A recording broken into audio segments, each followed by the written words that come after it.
Roger, that's going to be your sleep configuration. Okay. And Buzz will be terminating the battery charge in about a half hour. Roger.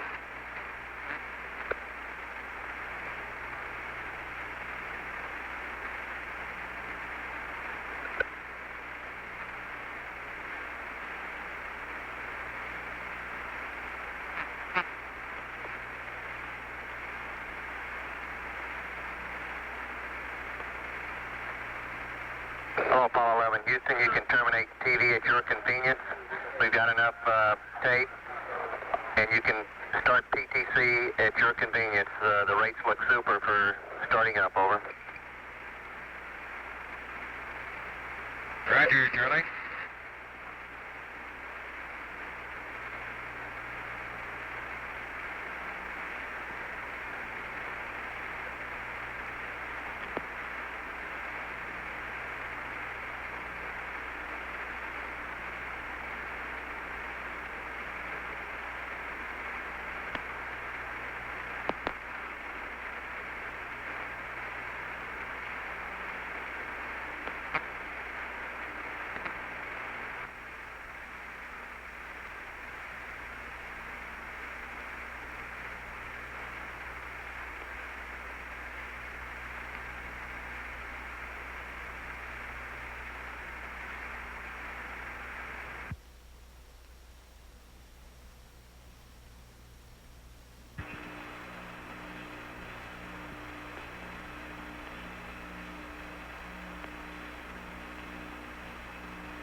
Okay, 11, we have a picture. We see the Earth right in the center of the screen, over.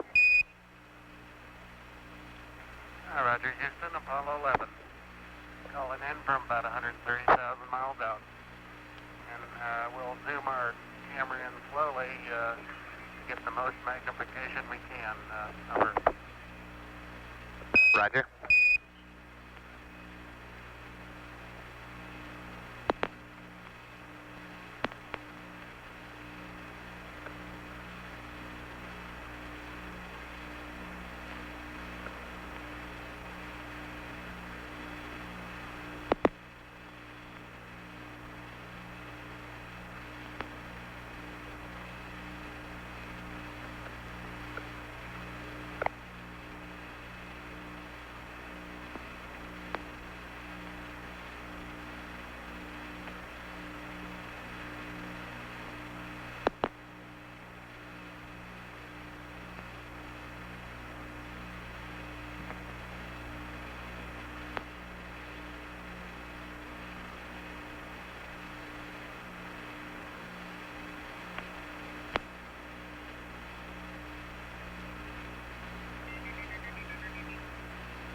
11 Houston, the definition is pretty good on our monitor here. The color's not too varsity, at least on this set. Could you describe what you're looking at, over? Roger, you're seeing Earth as we see it at our left-hand window, just a little more than a half Earth.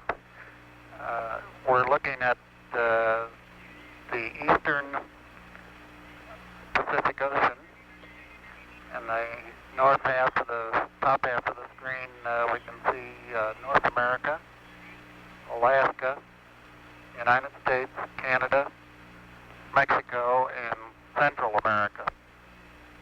South America becomes invisible just off beyond the terminator or inside the shadow. We can see the oceans with a definite blue cast, see white bands of major cloud formations across the Earth, and can see coastlines, pick out the western U.S., San Joaquin Valley, the Sierra Mountain Range, the peninsula of Baja California, and can see some cloud formations over southeastern U.S.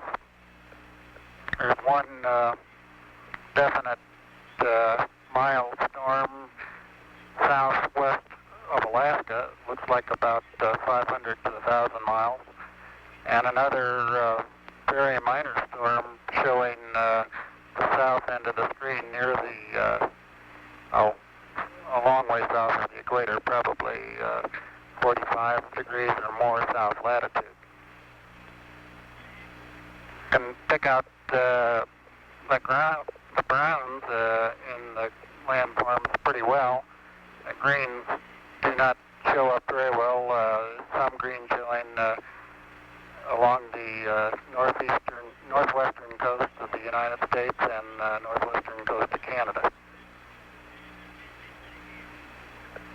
Roger, 11. It's a pretty good picture on clarity here. We're having, could you tell us, it appears to us that there are two distinct cloud formations trending east-west, one approximately about along the equator and one around 30 or so south latitude. Could you tell us exactly where those cross the land masses, over?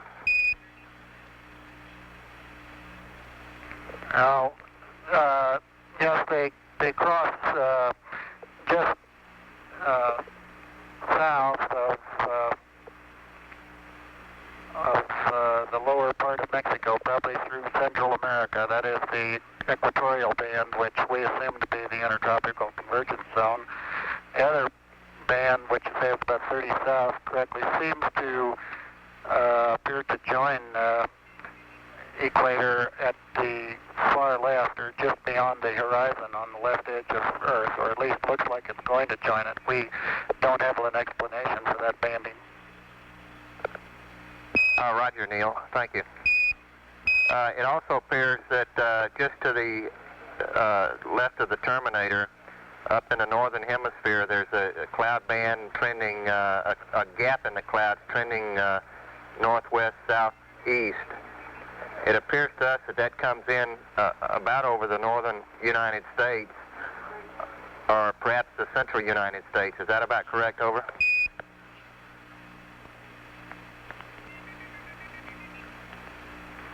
I can see on the monitor the thing you're talking about, but right now I can't get my eye to the window to pick out just where it crosses the shoreline. Roger.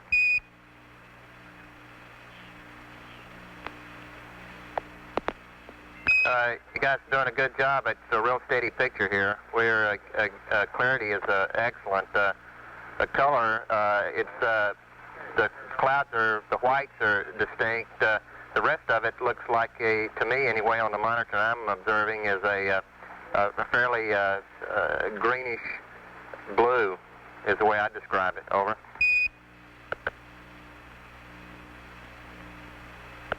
It appears that the... we can't observe, observe much green. from the spacecraft. Roger. On this monitor, the land masses appear to be just a darker grayish color rather than a brown. Well, it's true that we do not have the depth of color at this range that we enjoyed at 50,000 miles out. However, the oceans still are a definite blue, and the continents are generally brownish in cast, although it is true that they're tending more toward gray now than they were at the closer ranges. Roger, 11.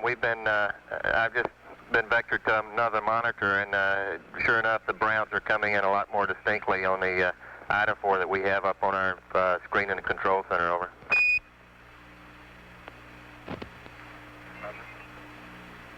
Okay, world, hold on to your hat. I'm going to turn you upside down.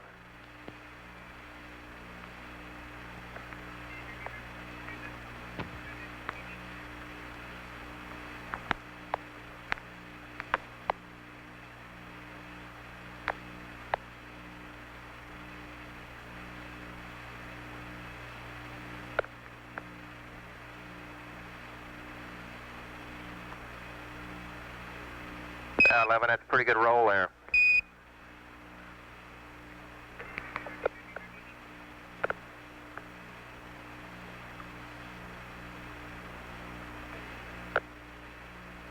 That's pretty sloppy, Charlie. Let me try that one again.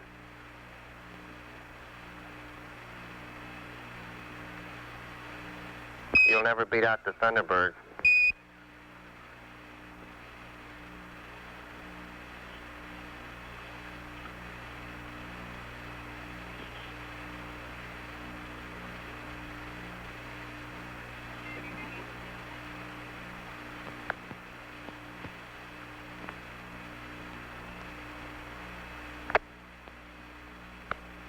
Apollo 11 Houston, that practice did you some good. It's looking real smooth roll there.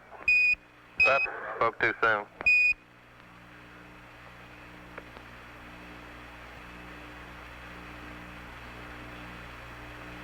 I'm making myself seasick doing it, Charlie. I'll just put you back right side up where you belong. Roger. You don't get to do that every day.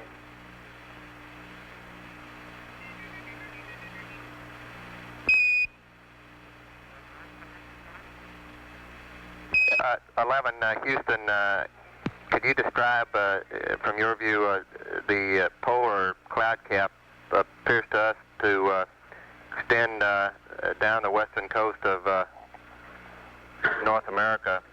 Would you estimate how far it extends down? Over.